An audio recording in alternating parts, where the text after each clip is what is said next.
The following opinions are solely those of BoatTEST.com and its test captain. Hi, Captain Steve for BoatTEST.com, and today we're going to conduct a features inspection and performance evaluation on an expedition-grade yacht from Boston Whaler, the 380 Realm.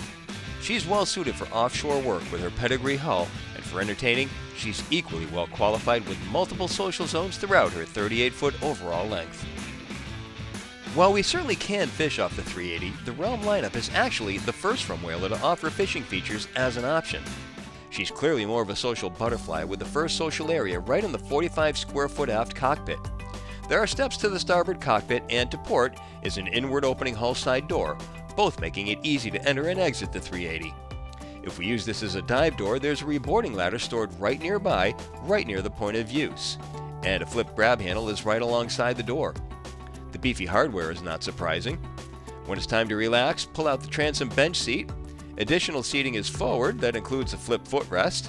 There's a 260-quart insulated ice chest underneath the seat, accessed from either lifting the seat or opening the see-through door at the front. And we can bring out a pair of pedestal tables from storage right underneath the deck hatch. If the sun becomes uncomfortable, the extended awning takes care of that problem. By flipping the seat back, we create forward-facing seating for enjoying the ride. Reversing the helm seat allows us to have another social zone. Flip footrests are provided under these seats, and one of the tables from just aft can be relocated here for added functionality. All under the protection of the hardtop that has two firsts for Whaler, an optional sunroof and paddleboard racks. Across is what Whaler calls the summer kitchen. A section of the Corian lifts and swivels to reveal the electric grill while still leaving a counter prep area. A lid is over the sink, and when removed, it stores right underneath. A trash receptacle is ahead, next to the beverage holders, and below is a pull-out refrigerated drawer. There's more storage alongside, and ahead is even storage for a 5-gallon bucket. Notice how the observer seat with its flip footrest, bolster, and armrest swivels to join the social zone as well. As we make our way to the bow, storage bins line the outboard bulwarks. A clever door and a gas strut-assisted window create an air block. The forward social zone consists of wraparound seating and bolsters surrounding a beautifully finished table with inlay work. The aft seats include flip armrests with beverage holders, as if the boat needed more. Storage is under the seats. The table lowers, and a filler cushion creates a full sun pad, or we can add shade with a quickly assembled bow sunshade. A 70-quart cooler even includes a gas strut-supported hatch.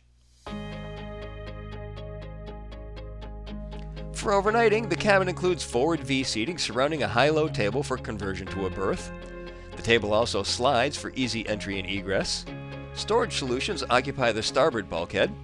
A sink and fridge are right at the entrance, with plenty of storage surrounding. Everything on board can be controlled from an iPad, and we can even view the helm screens too. A 24-inch TV is just above the berth. A skylight allows natural light to enter. A wet head is just beneath, and I like that there's a separate shower wand instead of pulling out the sink faucet. A full-length mirror is just inside the door. If fishing comes into play, start with the transom-mounted rod holders.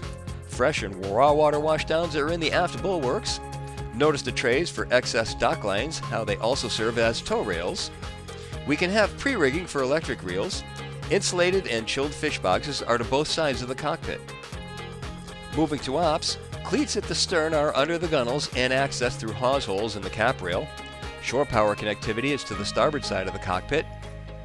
Under the cockpit deck is the mechanical room housing the 10 kW diesel generator, the macerator pump for the port in-deck fish box, the black water pump leading to the closed through hull, the diesel filter for the genset with the fuel pump alongside, the 40-amp battery charger, the portside battery distribution panel and relays, of course a battery, the black water holding tank is ahead, here's the Seakeeper gyro, the power steering pumps, the starboard batteries, the starboard distribution panel, the gyro water pump, another 40-amp battery charger, the fire suppression system, the red air conditioning and refrigeration pump, the black generator muffler.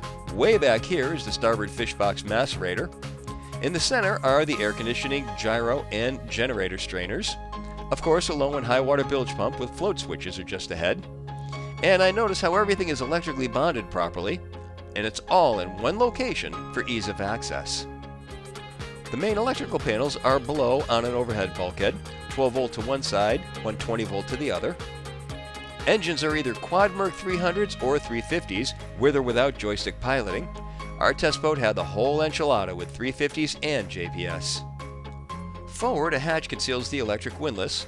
Road access is alongside. The chain and rope road leads to a through-the-stem anchor roller supporting a polished stainless steel plow-style anchor. And notice the beefy tow eye just beneath for those intending to tow the 380 Realm as a tender platform. The helm is a study in functional beauty with triple 16-inch Raymarine displays making up the glass dash. Electrical switches are to both sides of the climate control vents just above, which are supplemented by the electrically actuated window vent, and we can also control everything from the touchscreens.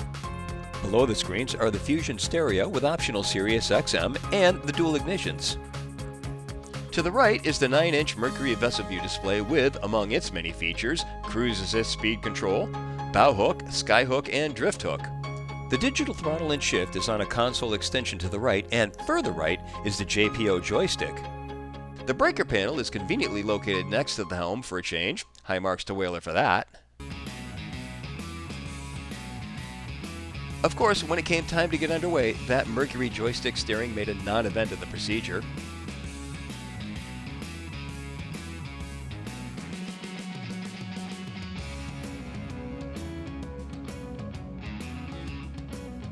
As for the test numbers, with the Quad 350 Mercs powering our test boat through 2-foot seas, we reached a top speed of 53.5 miles per hour. Certainly on the flats you would do better, and Boston Whaler's internal test showed a top end of 56.8 miles per hour. Best economic cruise came in at 4,000 RPM and 34.8 miles per hour. It was at that speed that the 45.12 gallon per hour fuel burn translated into 0.8 miles per gallon in a range of 309 statute miles, all while still holding back a 10% reserve of the boat's 445 gallon total fuel capacity. The 380 Realm is at once a comfortable and sporty boat. Shoving the throttles to the stop showed a time to plane of 5.7 seconds, acceleration to 20 in 6.2, and continuing through 30 in 10.4 seconds. In true Boston Whaler fashion, she took the sea conditions exceptionally well, simply skipping from one wave to the next, and always with a gentle re-entry. Beam seas were comfortable, and she kept a dry ride with an even keel. She keeps spray low and wide, and therefore off the boat. Even when trying to get her wet, she just wasn't having any of it. This is just one of those brands that performs consistently well. Following seas showed the best characteristics with no restrictions on speed and not a hint of stuffing the bow. Clearly, Boston Whaler put a lot of thought into the 380 Realm design, both inside the hull and below the waterline. She's well suited for trips beyond the horizon and back, and as an entertainment platform, her social zones offer plenty of features independent of one another. She really is the full package, just missing the bow. And that's my full look at the new 380 Realm from Boston Whaler. For BoatTEST.com, I'm Captain Steve. We'll see you on the water.